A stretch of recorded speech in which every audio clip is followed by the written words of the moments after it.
네, 문학에 대한 선글라스를 벗고 진솔한 이야기를 나누는 시간, 문학 이야기!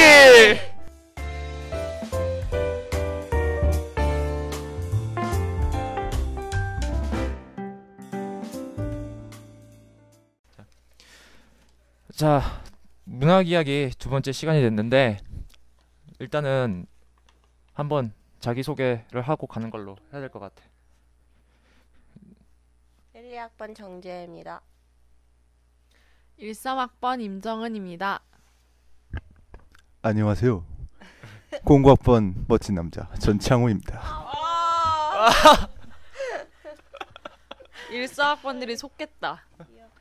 자, 오늘 두 번째 시간 주제는 아무래도 공식적으로는 첫 번째 시간이다 보니까 전주에는 오리엔테이션을 했지. 그래서 사실 공식적인 첫 번째야. 그래서 문학의 미래에 대해서 한번 얘기해 보려고 해. 나름 우리 뭐 스타일에 맞진 않지만 조금 진중한 주제로.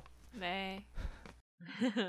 일단은 우리가 미래에 대해서 얘기하려면 현재에 대해서 알아야 될 거 아니야. 그러니까 어느 정도 현재에 대한 거를 먼저 짚어가고 그리고 나서 어떠한 방향성 제시, 우리들만의 뭐 그런 거를 해야 될 것 같아.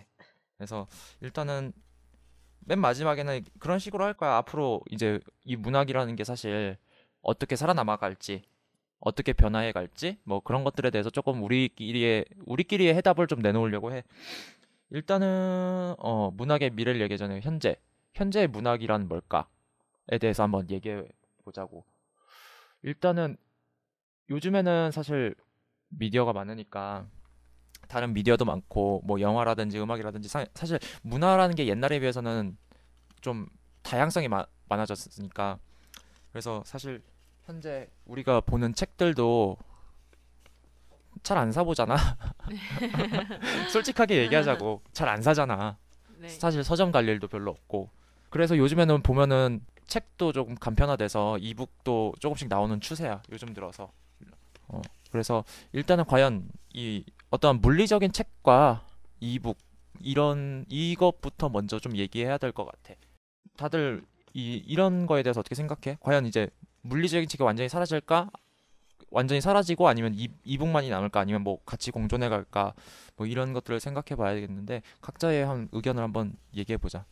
이북을 많이 보나? 나는 이북 많이 보고 싶어가지고 많이 이렇게 찾아다니는데 별로 생각보다 이북 시장이 안 넓어. 그래가지고 별로 많이 내가 읽고 싶은 책은 다 없더라고. 빌려보려고 하는데 그래서 많이 못 봤어. 근데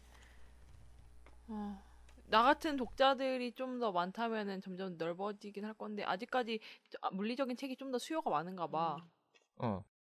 아직까진 물리적인 책이 수요가 많은 건 사실이고 아직 이북 시장이 좁은 것도 사실인데 그러니까 이건 내가 아는 건데 사실 지금 이북이라는 게 출판사가 어떤 이북의 텍스트를 제시하는 게 아니고 예를 들면은 뭐 교보문고, 예스24시 이런 판매하는 업체들 있잖아.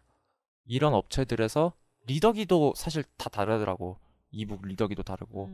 그러니까 이 리더기 갖고는 여기서의 그 이북만을 소화할 수 있고 그런 시스템이더라고. 그리고 사실 아직까지도 이북 자체가 좀 소수야. 아직까지도. 그리고 우리는 어떠한 그런 물리적인 책들에 이제 답습이 되어 왔잖아.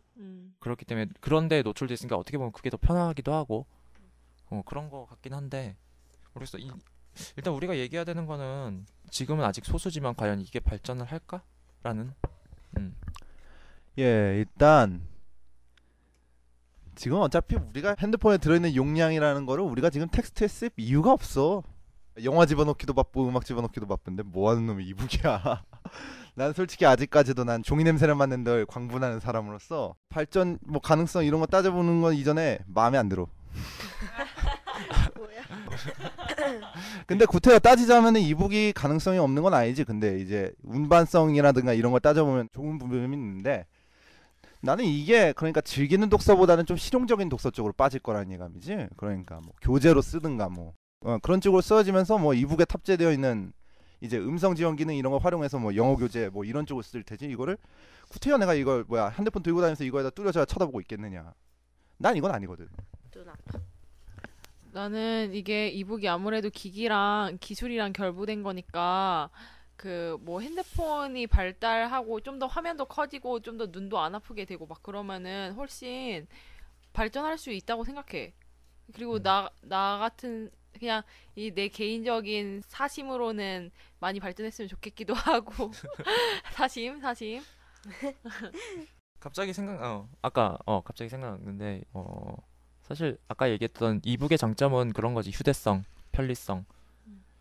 근데 생각해 보니까 그런 게 있더라고. 외국 같은 경우에는 책이 정말로 경량화가 돼 있어.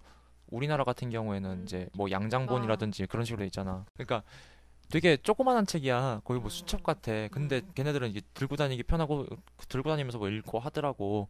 그래서 갑자기 그런 생각이 드네. 그러니까 근데 나 같은 경우에는 솔직히 내가 아주 나중에 늙어서까지도 책은 존재할 것 같아.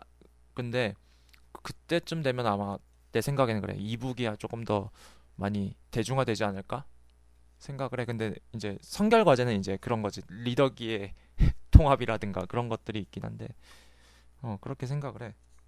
나는 이렇게 따로 도서관에서 책 펼치고 공부하는 거 말고는 이렇게 이렇게 짜투리 시간에 뭐 버스 안이나 뭐 이런 데서 볼 때는 핸드폰으로 이북 보는 게 훨씬 편한 것 같아서 그런 경우에도 많이 보고 막 그래서 이북 굉장히 발전할 것 같다고 생각해. 난 이북 본 적 한 번도 없어. 진짜? 그냥 난 항상 난 종이책. 고등학교 때부터 봤어. 난 고등학교 때부터 PMP에 다운받아서 봤어. 근데 그건 이북이 아니고 그 택본이라고 하셨나? 텍스트본? 맞다. 그때는 텍스트본이었고 그때는 이제 대학 이북이라는 많이 개념이 사실 없었지. 없었으니까.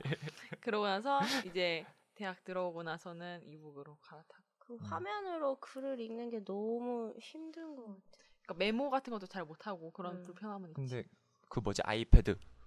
그러니까 아이패드가 돈이 필요하네요. 돈이 필요한 거지. 그러네. 돈이 아니 근데 필요하네. 리더기도 사실 판매는 해 현재. 아 그래요? 판매는 해. 맞아. 저도 어. 알아요.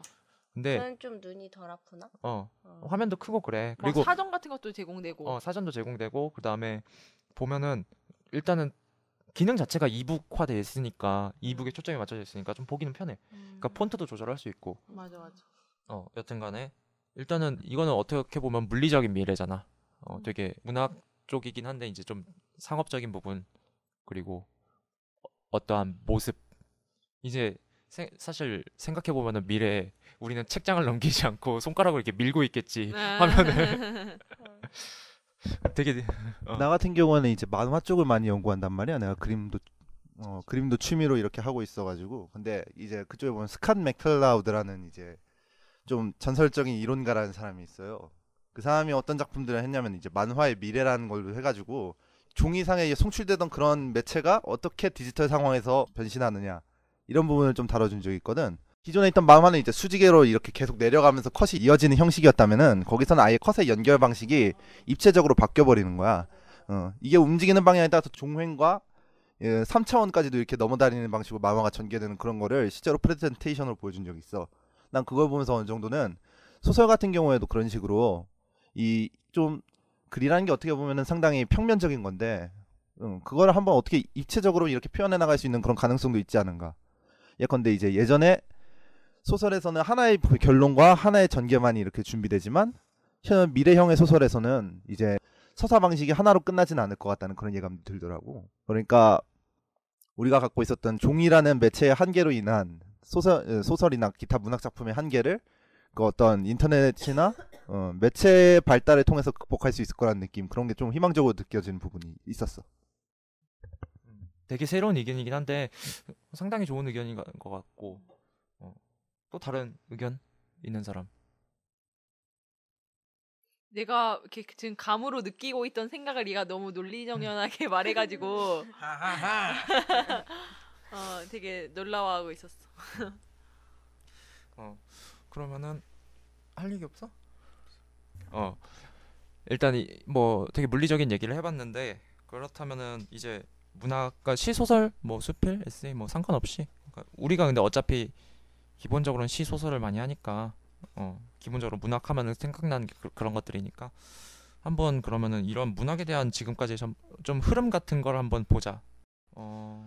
전반적인 흐름 같은 경우에는 이제 우리 같은 경우는 확실히 80년대라는 거대한 사이즈가 그 전에 하나 있었으니까 80년대를 통해서 드디어 전투라는 개념의 이제 문학이 등장했고 그게 빠개지면서 이제 여성주의 문학이라든가 이런 다양한 것들이 또 나오기 시작했고 근데 요즘에 봐서는 그게 하도 이제 미세화가 되다 보니까 더 이상 이제 쪼개질 데가 없는 거지. 그래가지고 개인의 이야기를 다루다가 이제 하다 못해서 이제 막 요즘 작품 같은 거 보면 막 망상에서 시작해서 망상으로 끝난다든가 아예 서사가 파괴돼가지고 이제 최소한의 스토리텔링도 없다든가 이런 거 보고 있으면 약간 어떤 진행 과정이라고 할 수 있겠지만 계속 내려가는 진행이 아닌가 그런 생각이 들 때가 있더라.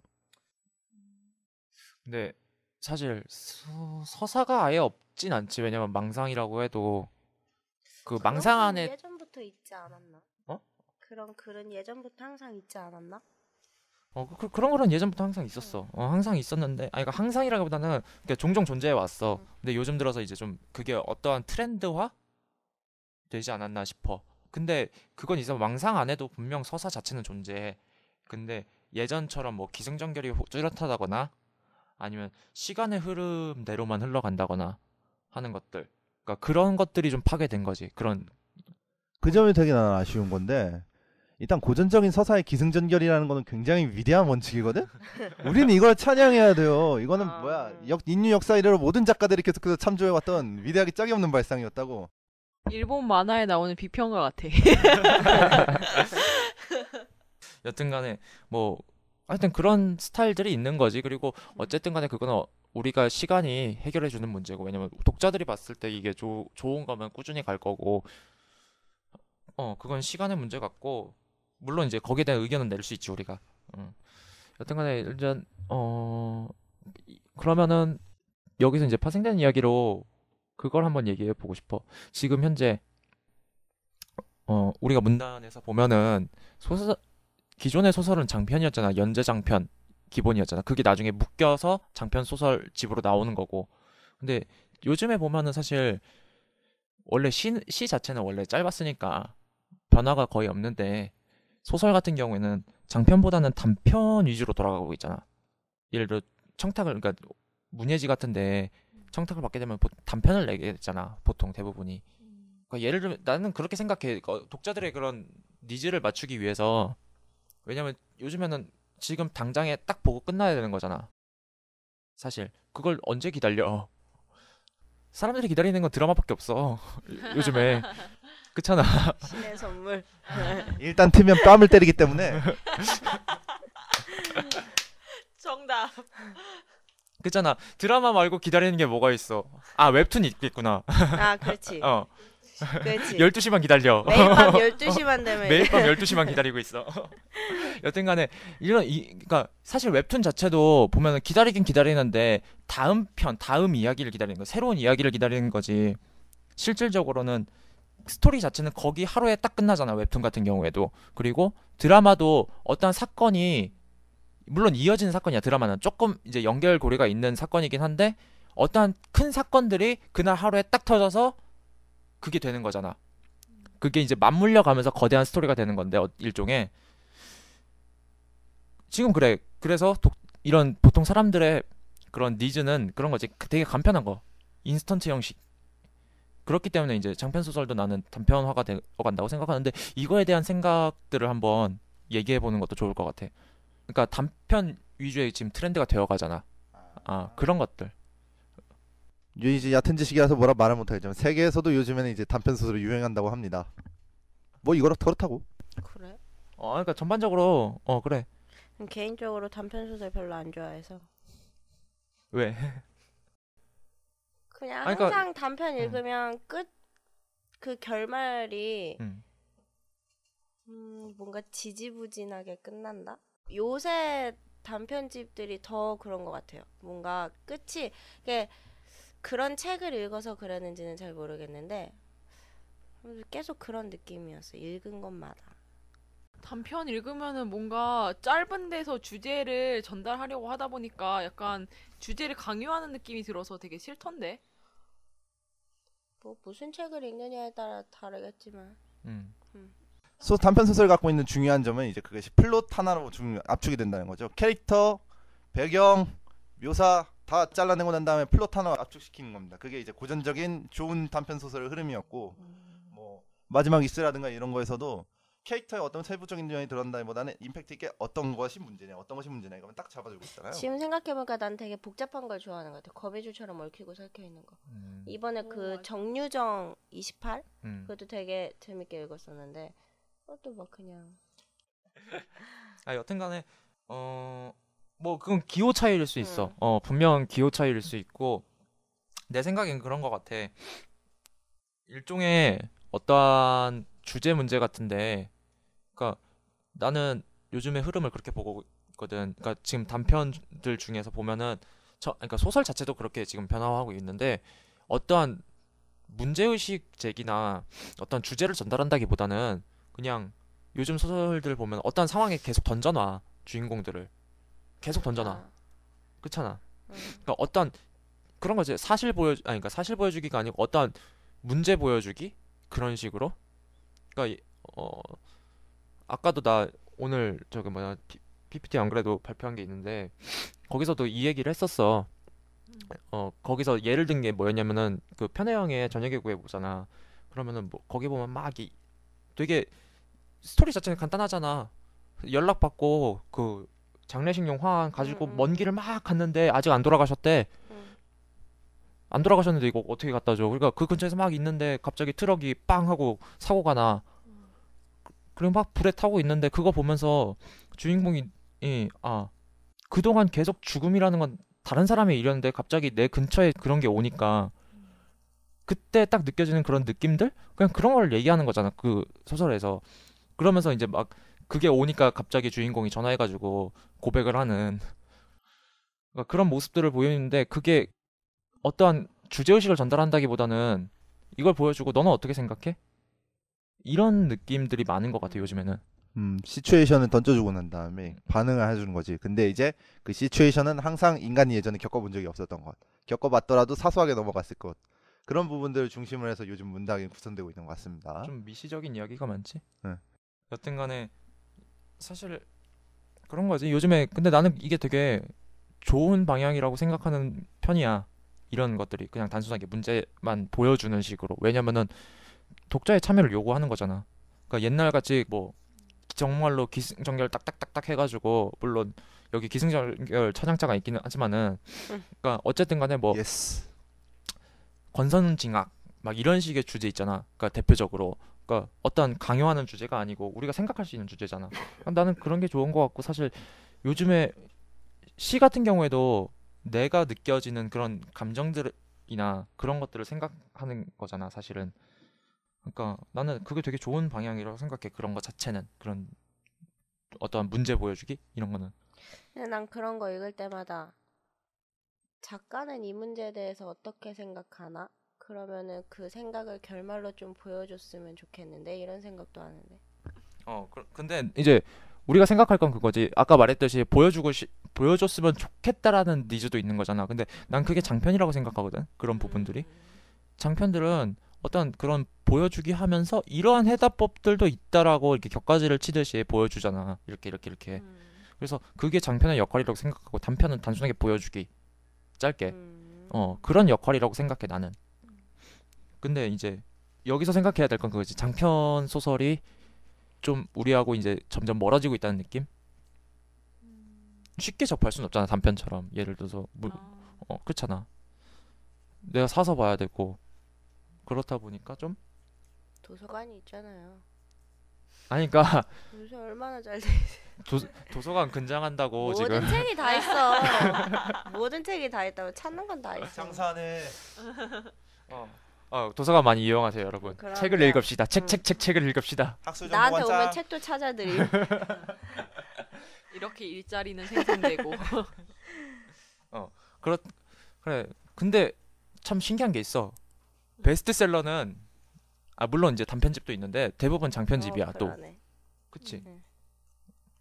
대부분의 베스트셀러는 장편이야. 우리가 접하고 막 익숙한 건 단편인데 사실 이것도 어느 정도의 괴리감 아닐까 싶어. 장편 소설이 그렇게 더 많이 팔릴 수 있는 이유는 왜냐하면 애초에 단편 소설의 독자와 장편 소설의 독자는 다르지 않나? 장편 소설이라는 거는 애초에 아예 그 판매 전략에서의 방식이 다르잖아. 문예지에 흡수되지도 않고 그가 별개로 나오면서 얘는 단독으로 스팟라이트를 받을 만큼 홍보를 많이 받아. 근데 비해서 단편 소설 같은 경우는 이제 문예지가 주요 루트고 이제 배우려고 하는 사람이나 아니면은 그걸 전문적으로 다루는 사람들 사이에서 더 많이 화제가 되지. 그러니까 아무래도 판매량의 차이는 그런 대로 나오는 거고 단편 소설 하나가 좋다고 해서 그 단편집을 다 사버리는 것도 드문 일이니까 판매량으로 비교할 수 있는 그게 불가능한 거지. 맞아. 그것도 있는 것 같고. 또 어떻게 생각해? 그것도 있는 것 같아요. 그냥 가볍게 읽고 끝냈으면 좋겠는데 단편은 생각할 게 너무 많거든. 그러니까 쉽게 빨리빨리 읽고 끝낼 수 있는 양은 좀 많아도 읽고 그냥 훅훅 넘어가니까. 그 장편이 긴 만큼 좀 더 쉽게 읽히지 않아? 이렇게 자세하게 설명하잖아. 좀 그러니까. 세세하게 풀어주긴 하지. 어. 좀 친절한 느낌? 음. 어디 보자. 지금 그거 흐름이 빨리, 어디까지 했지? 그래서 베스트셀러의 선장 왠지. 그러니까 과연 장편 소설이 지금 주를 이루고 있어. 근데 내 생각은 그래. 요즘에 베스트셀러가 어떠한 광고에 의해서나 근데 광고라는 건 뭐냐면은 일종의 이런 것 같아. 사람들한테 요즘에는 사실 그거잖아. 리뷰를 본다거나 아니면은 책을 이렇게 좀 뒤져본다거나 하지 않잖아. 사실 서점에 딱 가도 가장 보기 좋은 자리는 베스트셀러가 다 차지하고 있어. 실질적으로. 그리고 심지어 카테고리별로 찾아가잖아. 예를 들어 소설 찾아갔어. 그러면은 무조건 잘 팔리는 게 가장 잘 보이는 곳에 다 진열이 돼 있잖아.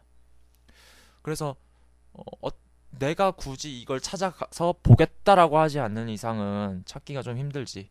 눈이 좀 잘 안 가기도 하고 그런 것도 있는 것 같고 그러다 보니까 사람들이 책을 선정하는 데 있어서 책을 선택하는 데 있어서 어떤 증거를 제시해야 되잖아. 굳이 얘기하자면은 일종의 보증수표 같은 거지. 그러니까 어디에 무슨 당선작이다 라든가 아니면은 진짜 이름 쟁쟁한 작가들이 모두 추천한 것이다 이런 식으로. 그러다 보니까 또 그런 것들이 장편이 많고 단편집은 사실 나오기 참 힘든 것 같아. 그러면은 베스트셀러 사실 뭐 길게 얘기하긴 했는데 조금 베스트셀러라는 것 자체가 우리가 한마디로 정의하면 사실 광고 많이 하는 게 장땡이다 이거잖아. 그래서 참 어려운 문제지. 부럽기도 하고 나는. 나도.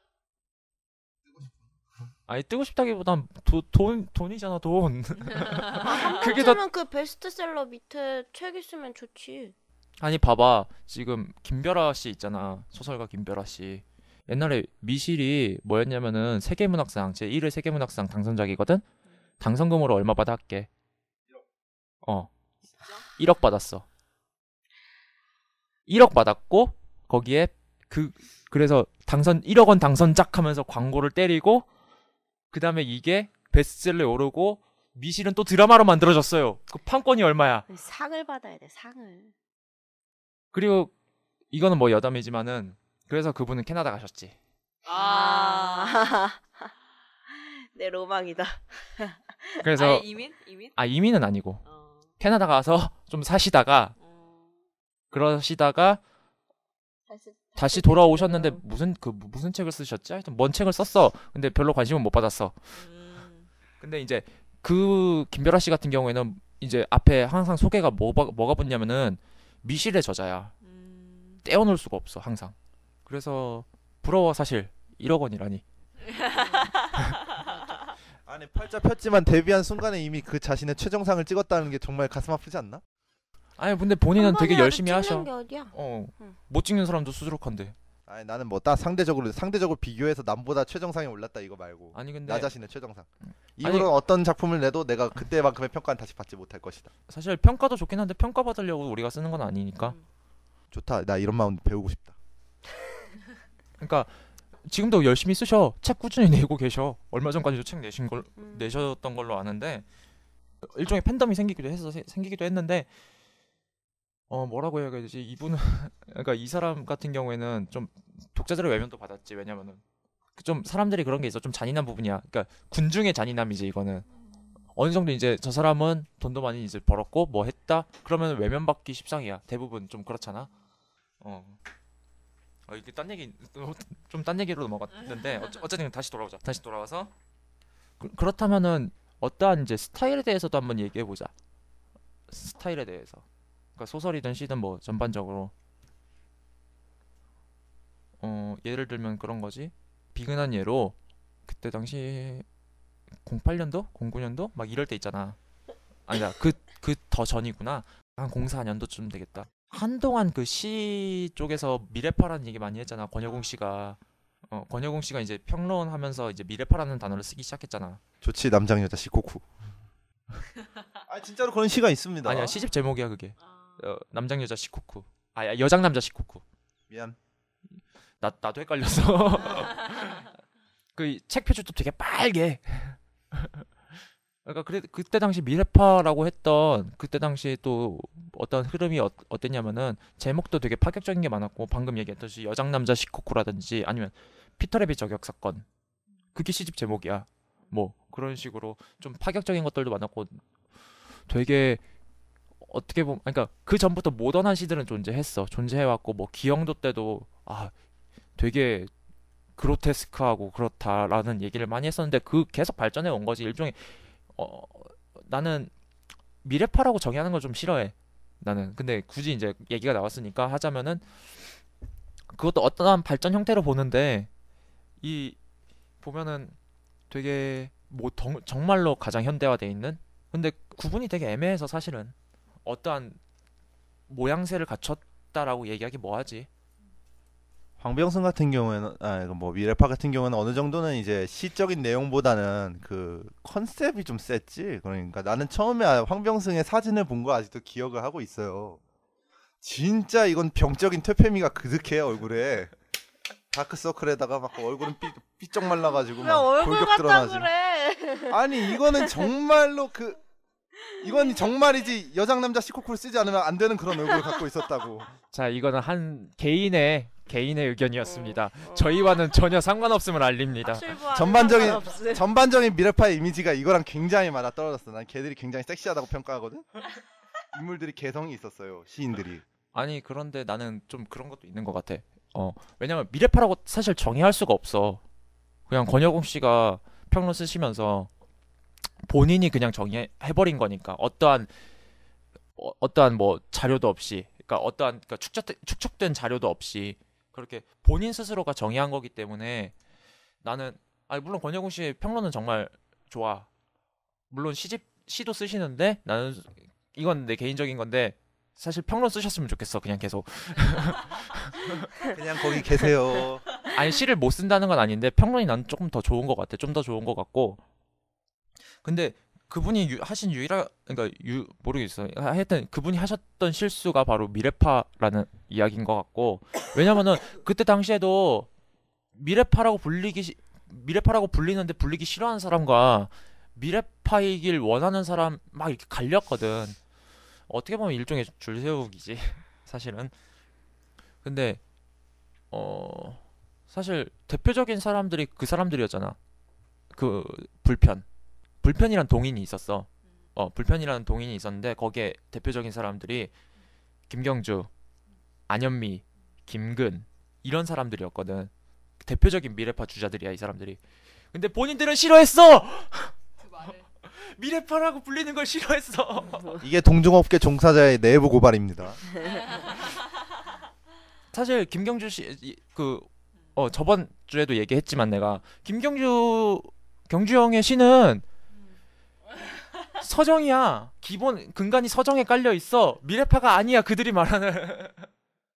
이건 근데 미래파 같은 거는 따로 한 시간 할애해야 돼. 이거는 진짜. 미래파에 대한 얘기는 정말로 방대하기 때문에 몰라. 나는 지금 솔직히 생각은 하고 있는데 좀 어려울 것 같긴 해. 아무래도. 그 주제로 하려면은 좀 책 한 권 읽고 와야 될 듯.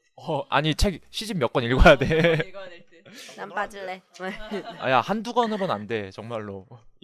논란도 많기 때문에 그랬고 이제 시 같은 경우에 지금 미래파를 지나왔고 요즘엔 딱히 불리는 말은 없지만은 그 미래파에 어떻게 보면은 하여튼 어떻게 연계가 되어 온 그러니까 그 어떻게 뿌리는 뿌리니까 그 뿌리를 타고 온 거니까 지금 젊은 시인들의 모습들 근데 보면은 그것도 뭐 어떻게 서정의 근간에 깔려 있고.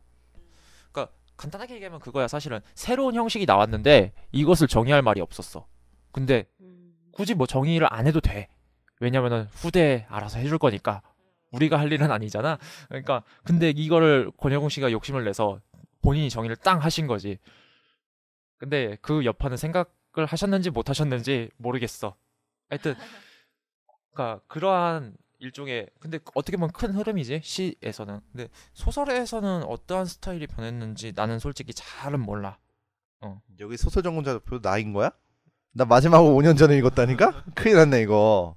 사실 미래파도 지금 몇 년 전 얘기야. 지금 14년도야. 근데 그때 당시 10년 전 얘기를 하고 우리 업데이트 좀 하고. 거진 10년 전 얘기잖아. 가슴이 아프다. 뭐 일본 소설 여파로 한번 지나가고 난 다음부터 이제 소설계에서도 특별히 하나의 흐름이라는 건 없죠. 아 이제. 그래 맞아. 그 얘기를 꼭 해야 될 것 같아. 소설에 대해서는. 바로 귀현이 사건. 아, 진짜. 정말로 이 소설계 역사에서 정말 어떠한 이 길이 그러니까 남을 거야. 어떠한 한 획을 그은 건 사실이야. 나는 정말로 싫어. 난 다 읽었는데 도레미파 솔라시도 그놈은 멋있었다. 또 뭐 늑대의 유혹 다 읽었는데 번외편까지 다 읽었다고 난. 좋았어? 그때는 재밌었어. 근데 그때 당시에 약간 일본 소설도 많이 나오던 시기 아니었나? 아니 그때 당시에는 그거 다음이 일본 소설이었나? 그 다음이 일본 소설이었어. 어, 그러니까 그 어. 뭐지 라이트 노벨 어. 맞지? 라이트 노벨은 아예 다른 세계라 가지고 제가 뭐 여기로 끌어들이면 안 돼. 자 일단 주류 문학계에서의 흐름만 보자고. 귀현이가 한번 와가지고 엄청난 폭발을 일으켰어. 난 솔직히 지금 와가지고선 그렇게까지 귀현이를 깔 게 있었나 싶어. 그러니까 비평론에서도 그런 얘기를 한번 했는데 결론적으로 귀현이가 뭘 잘못해서 그렇게 욕을 먹었냐. 자기가 한 게 엄청난 문학적 혁명이라는 걸 모르고 있었다는 거야. 이 형식을 얼마나 발전시켜가지고 얼마나 거대한 변화를 일으킬 수 있었는지 자기가 몰랐어. 하여튼간에 귀현이의 등장 자체는 이제 초기형 인터넷이 등장해서 가장 나올 수 있는 첫 번째 변화 중에 하나였으니까 그거 자체는 굉장히 의미 있는 사건 중에 하나고 이거는 기록해 놔야 돼. 간단히 보자면 그 다음에 이제 일본 소설이 등장하게 된 거는 귀현이가 너무 나대놓으니까 이거 수습을 해야겠다는 생각에서 아무리 그래도 이건 아니지라는 생각에서 그나마 문학적 형식을 갖추고 있대. 내용은 한없이 가벼운 일본 소설들의 시대가 다시 되돌아가기 시작하는 겁니다. 예. 본인 생각인가요? 전반적으로 그럴 거라고 생각합니다. 결국엔 본인 생각이네. 그러니까 뭐 아니 난 어느 평론지에 나온 말인 줄 알았어. 목소리 효과.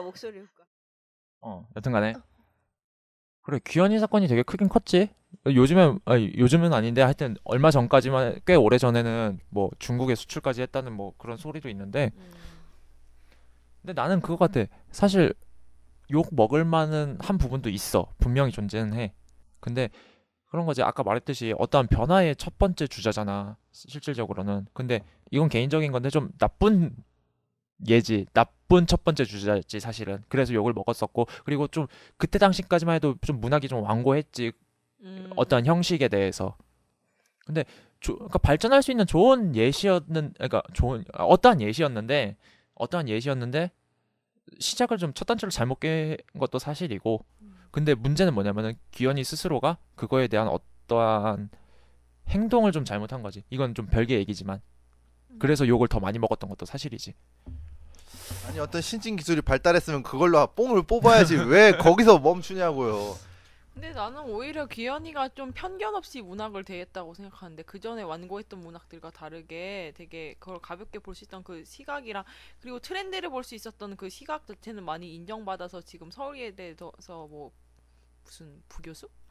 아니 부교수 아니야. 그 정도는 아닌데 하여튼 어디서 석사하고 나서 거기서 시간강사였나? 시간강사 그 맡고 정도. 있었어. 그 정도. 지금은 모르겠는데 하여튼 그때 당시엔 그랬어. 몇 년 전인가? 2년? 아니 근데 귀현이의 장점 그러니까 좋은 장점은 딱 하나였어. 그냥 어떠한 트렌드 흐름을 딱 읽어내는 거. 그러니까 뭐 그게 얻어 걸렸든 자빠졌는데 금을 주었든 어쨌든 간에 그랬었고 문제는 그런 것 같아. 이모티콘이라는 게 되게 한정된 감정이잖아. 그러니까 사실 묘사라는 거는 어떠한 풍부한 거잖아. 그러니까 같은 걸 보더라도 다른 묘사들이 있는 거잖아, 사실은. 그러니까 그리고 어떠한 질투도 있는 거지, 사실은. 기존에 있던 사람들의 질투도 있는 거지. 나는 힘들게 하는데 쟤는 쟤는 좀 놀랬어. 좀. 야, 쟤는 내가 좀- 학술적인 걸로 해줄게. 니체 언어로 르상티망이라고 있어요. 약자가 강자를 질투하는 겁니다. 이거 살리면 되게 웃기겠다. 그러니까 난 좀이라 그랬어. 난 생각하느라. 맞아. 왜 호스트를 우리가 변호해야 하는 거죠?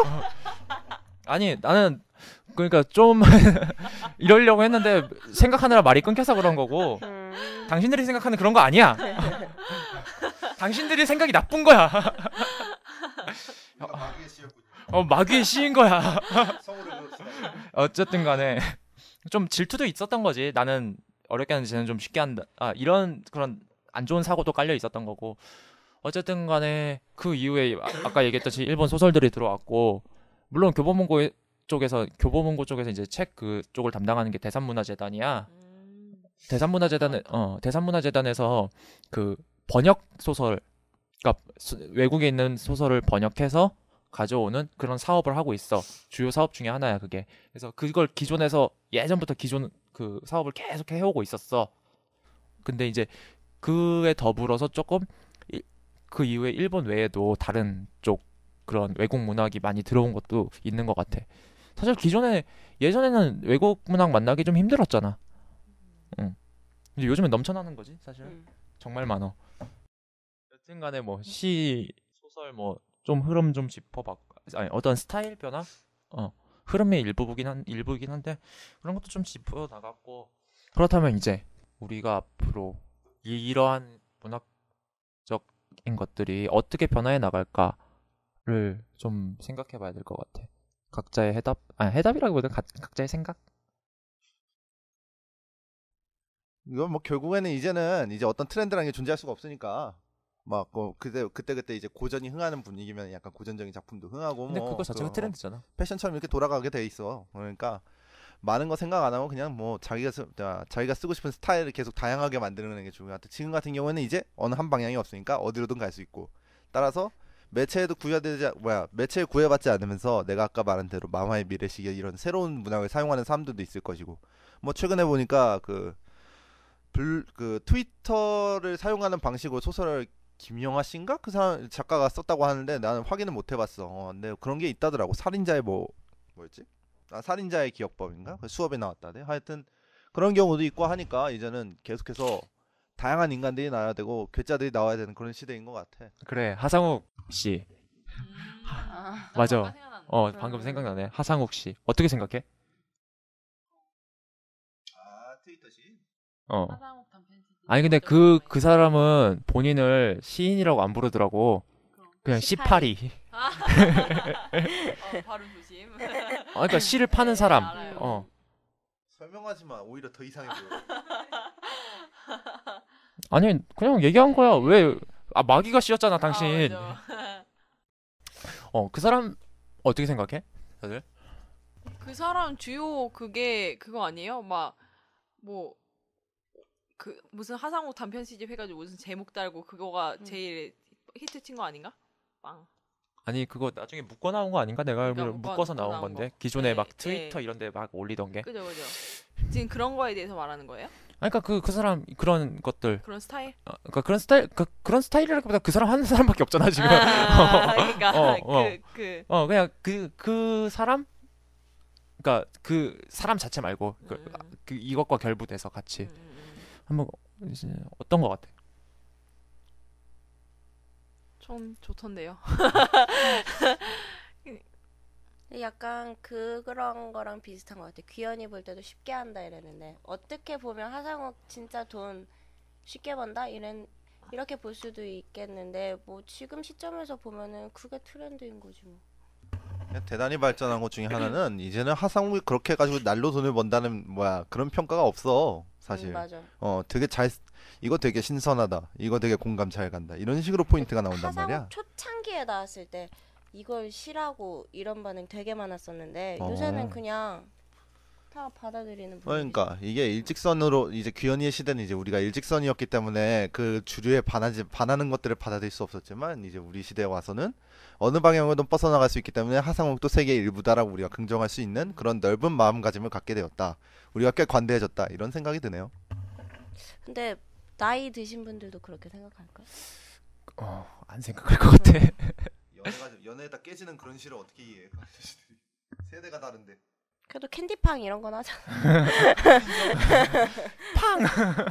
주일mon사님도 하신다 그거는. 근데 그것도 있는 것 같아. 나는 이건 내 개인적인 생각인데 뭐 재밌어. 보면 재밌어. 되게 그 목차도 보면은 사진 목 이렇게 해놓고 발로 차는 거 사진 찍어놓고 목차 이렇게 해놨더라고. 되게 재밌네 이런 생각이 들면서 한편으로는 그런 생각을 했어. 이게 어떠한 문학의 장르에서 문학의 계통에서 시지 일단 시니까 시라는 계통에서 파생이 된 게 아니고 인터넷 문화에서 시라는 걸 접목시킨 그런 트렌드 같아. 내가 봤을 때는. 왜냐면은 기존에 우리가 인터넷 하다 보면 애들이 짤방이라는 용어를 쓰잖아. 어떤 사진을 올리고 거기다가 막 짤방. 설명해드리겠습니다. 잘림 방지를 줄여가지고 하는 겁니다. 옛날에 이제 사진이 없었던 커뮤니티에서 사진이 없는 글을 올렸을 때 그거를 임의로 관리자가 지웠기 때문에 자기 글이 지워지지 않게 하기 위해서는 위에 간단한 사진을 하나 달았어야 했어요. 거기서부터 잘림 방지, 짤방이 시작된 겁니다. 오늘 처음 알았어 나. 나도 처음 알았어. 정확하게는 잘림 방지용 사진입니다. 나 처음 알았어. 나 오늘 처음 알았네. 여튼간에 그러니까 그러한 어떠한 그런 문화들 있잖아. 인터넷 문화들 그런 게 있었잖아. 나는 하상욱 씨를 이 근래에 알았어. 봤는데 딱 그 생각이 들더라고. 이거 짤방 같다. 되게 약간 그런 느낌이었어 나한테는. 그래서 맞다, 그 사람 이번에 그 부산경찰 홍보대사로 임명됐더라고. 또 글 하나 올렸던데. 뭐 나 서울 시민인데 막 이러면서 뭐 하나 올렸던데. 맞아. 막 저는 솔직히 제가 시를 되게 못 쓰거든요. 그래가지고 저는 약간 시에 대한 편견이 있는 게 시 쓰는 사람은 천재 아니면 또라이라는 편견이 있어요. 근데 그 하상욱 시는 그런 느낌이 하나도 없고 그냥 보통 사람들이 잘 쉽게 접근할 수 있다 뭐 이런 생각이 많이 들어서 저는 시에 좀 더 보편화 이런 느낌 들어서 되게 긍정적으로 평가하는 생각이에요.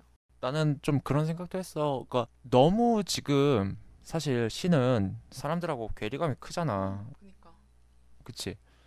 그러니까 되게 얘기하면 원론적인 얘기까지 막 해야 되는데 결국에는 어쨌든 간에 고등학교 때 잘못 배웠어 우리는. 맞아. 초, 중고. 그러니까 이 학습 효과가 엄청난 거야. 나는 그래서 이 부분에 대해서는 정부를 규탄한다. 아니 뭐 이건 내도 되나? 여튼간에 뭐 농담을 한 거고 어쨌든간 우리가 초중고 뭐 지나오면서 시에 대해서 해석하고 막 이건 뜻이야 그건 틀렸어라고 이렇게 배워왔기 때문에 나 같아도 질리겠어. 짜증 나잖아. 그러니까 너무 괴리감이 심해서 어떠한 사실 엄밀히 이야기하면 이게 내가 뭐 완고할 수도 있는 부분인데 엄밀히 이야기하면 시는 아니야. 사실 그 사람의 그 쓴 거 자체는 공감은 많이 받을 수 있어. 어떠한 감정의 공감이라 생각의 공감 뭐 이런 식으로 받을 수는 있어. 근데 그게 네이트판 좋아요랑 뭐가 다를 거냐고. 다른 게 뭐냐고. 그냥 기발한 아이디어, 기발한 생각 이런 것 때문에 조금 지금 받고 있는 거지. 실질적으로 나중에 흘러 사실 인터넷 이 네티즌들이 사실 되게 무섭고 정말 잔인한 특성인데 한 번 유행이 사그라들면 다시는 쳐다보지 않아. 괜히 그렇게 유행이 싹 사그라들면 괜히 하나 꺼냈다가 이제 재미없네 어쩌네 왜 올렸나. 하여튼 매도하는 게 장난이 아니잖아. 그러니까 과연 이게 유행이 끝났을 때도 이게 존재할 수 있는가 라는 생각을 하게 돼. 조금. 아무래도 그 사람의 문제가 뭐냐면은 글에 그 언어 유희적인 것보다는 이 임팩트 한 방 딱 주고 끝내려는 그런 간결함이 있어. 근데 그 방식을 똑같이 가져오고서 걔가 손해를 본 부분은 깊이의 문제거든. 한 번 크게 임팩트를 줄 수는 있지만 뒤로 나오는 후속 효과가 여운이 적다고. 나 그거 보면 그거는 하나의 결국에는 유행으로밖에 그칠 수 없다라고 평가할 수밖에 없는 게 그 지점인 것 같아. 굉장히 참신하고 기술적으로도 괜찮았지만 뒤끝이 안 남아 이건. 나도 오래 가진 않을 것 같아. 어떻게 생각해? 읽는다고 해서 하상욱 씨 읽었다고 응. 그 내용이 며칠 뒤까지 생각나진 않잖아요. 목차는 생각나더라. 그렇지. 그렇긴 하지. 목차는 생각나더라. 차라리 그게 시적 발상이라고 할 수 있어. 근데 나도 별로 그렇게 오래 갈 것 같지는 않아. 그냥 어찌됐든 우리가 지금 막 빨리빨리 뭐 이건 평생 그러려나? 난 근데 오래 갈 것 같지 않은데. 빨리빨리 얘기하니까 그거 생각나. 그 전우치 영화 보면은 한국 사람은 빨리 하는 그런 대사가 있어. 그래서 그건 영원히 변하지 않을 것 같고, 그 목차가 나는 임팩트가 남은 게 그거였어. 사진을 찍었는데 보니까 진짜 발을 이렇게 정지시키고 찍은 게 아니고 차는 도중에 찍은 거야. 이게 잔상이 이렇게 남아 있더라고. 아 그게 어. 인상에 나. 그래서 와 정말로 모델이 믿고 찍었구나. 그러니까 그게 임팩트에 남은 거지. 어떠한 내용이 나의 기억에 남지 않았어. 어떻게 생각해? 저 작년에 수업 들을 때 하태욱 선배가 무슨 어쩌고저쩌고의 포르노그래피인가? 그 시집 알아요? 응. 뭔지 알아요? 그 시집이 시냐 아니냐 뭐 이런 거에 대해서 예전에 나한테 갖고 왔던 책 같은데. 네, 뭐 그거에 대해서 논쟁을 수업 시간에 한 적이 있었거든요. 그래가지고 그런 것과 같이 이 하상욱 시집도 이게 시가 될 수 있냐 없느냐 그거에서부터 시작이 돼야 되는 것 같은데 저는 적어도 이게 시가 가졌던 그런 너무 진중하고 그런 분위기와 편견 그런 거를 조금 완화할 수 있는 계기는 될 수 있다고 생각해요. 그건 나도 공감. 예, 그래서 너무 보편화돼 있지가 않잖아요. 솔직히 문예창작과에 나오는 사람 아니면 시집 읽는 사람 별로 없잖아요. 근데 좀 그렇지 않아요? 그러니까 너무 진짜 약간 마니아틱한 사람들은 읽지만 은근 아니, 있던데. 은근 근데 많아. 근데 읽는 사람들은 그런 책 뭐 류시와의 그러니까 그게 문제가 뭐냐면은 되게 다시 원론적인 얘기로 돌아가는데 결국엔 그거야. 초중고 때부터 해석해야 되고 그러니까 이게 무슨 뜻이지 무슨 상징이지 이걸 생각하면서 읽으니까 시 자체를 못 읽는 거지. 그러니까 이미 훈련된 방법으로 계속 읽으려고 하니까. 왜냐면은 이미 우리 초중고 배운 거는 되게 옛날 윤동주 때 근대 때 이야기야. 맞아. 그리고 그나마 가까웠던 시가 탈근대 그 처음 시작했을 그 무렵이야. 딱 80년대 때 끝나. 네. 많이 와야 80년대 때 그 시가 끝나. 맞아. 그 교과서 안에 나오는 것들은 진짜 재미없어. 8, 90년대.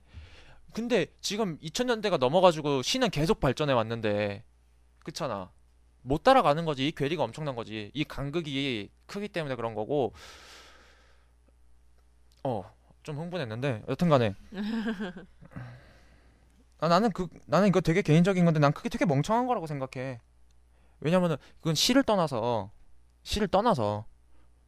어떠한 맥락을 짚는 능력이 없다는 거잖아. 글에 대한 어떠한 글을 보더라도 일명 우리가 인터넷에서 너 난독이냐라는 얘기 많이 하잖아. 그러니까 그런 거지. 어떠한 맥락을 짚을 능력이 없는 거야. 요즘 사람들은. 그렇기 때문에 이제 좀 간편화된 걸 좋아하고 하도 간편화된 거 먹다 보니까 그러니까 먹는다는 표현을 쓸게. 그러니까 간편화된 것만 섭취하다 보니까 이빨이 건강한 사람들도 진짜 몇십 년 동안 무른 것만 먹다 보면 딱딱한 거 못 먹거든. 그렇잖아. 네. 그러니까 그렇게 된 것 같아. 지금 무른 것만 먹는 사람한테 딱딱한 거 딱 주니까 막 못 먹겠다 이런 거지. 지금 오늘 모든 걸 쏘아부었다 이 한마디에. 여튼간에 앞으로 문학은 계속 발전할 거야. 발전할 거고 어떠한 아까 말했던 이북이라든가 어떠한 새로운 방식이 계속 제시는 될 것 같아.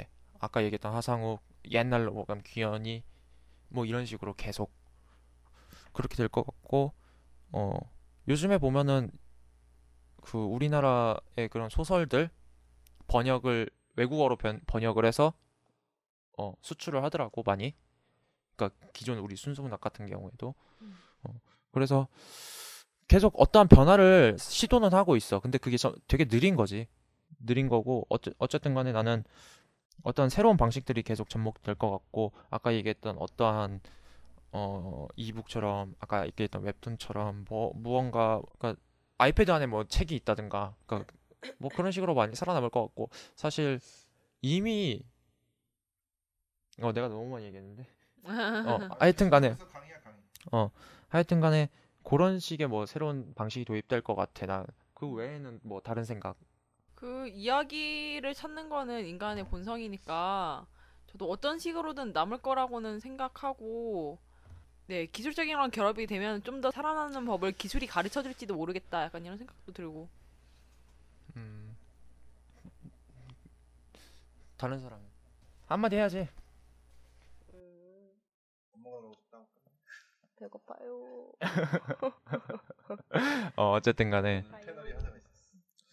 앞으로 문학이 사실 정리를 하자면 그런 것 같아. 새로운 방식은 계속 도입될 것이고 그리고 사실 나는 거의 다 나온 것 같아. 그러니까 어떠한 장르라든가 어떠한 방식은 거의 대부분 나왔다고 생각을 해.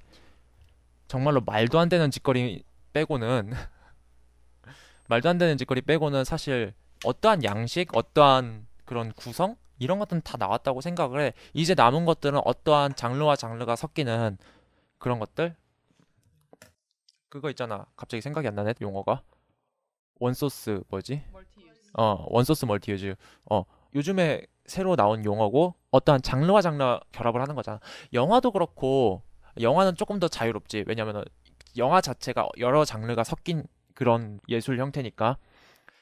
근데 정확히 해둘 거 하나는 그건 장르가 아니라 매체지. 매체지. 그러니까 매체인데 어쨌든 간에 어떠한 예술 형태잖아. 근데 물론 내가 예시를 잘못 들었고 예를 들면은 책, 어떠한 그림, 그러니까 이런 장르들이 계속 결합을 하는 거지. 그 말은 결국에는 뭐냐면은 자체적으로 새로 제시할 수 있는 구성이 더 이상 없다라는 얘기야. 그렇기 때문에 어떠한 장르의 혼합이라든가 이런 것들이 계속 나올 거고 앞으로 문학은 그 안에서 어떻게든 살아남을 것 같아. 살아남기는. 근데 전주에 또 얘기했듯이 그 별그대에서 책 읽는데 뭐 텍스트로 이렇게 나온다든지 그런 식으로 어떤 식으로든 살아남을 거고 글쎄 아까 얘기했듯이 이야기를 우리는 기본적으로 하길 좋아하니까 그래서 이렇게 우리가 썰을 풀고 있는 거고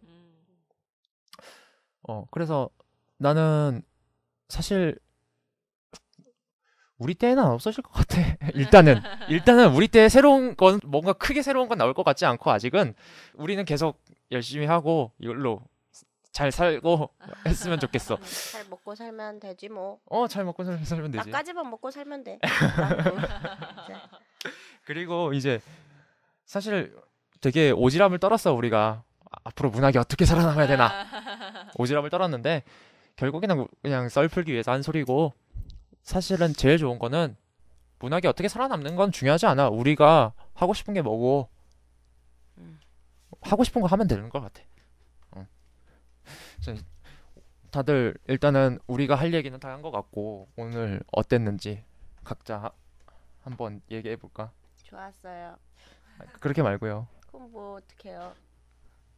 나도 좋았어. 나도 좋았는데? 굉장히 좋았는데. 그러니까 왜 좋았냐고. 항상 리즌이 필요해. 이유가 필요해. 오늘 약간 좀 웃긴 애들 뭐 한혜라든지 제돈이라든지 빠져가지고 조금 걱정했는데 창우가 웬 복병 역할을 해가지고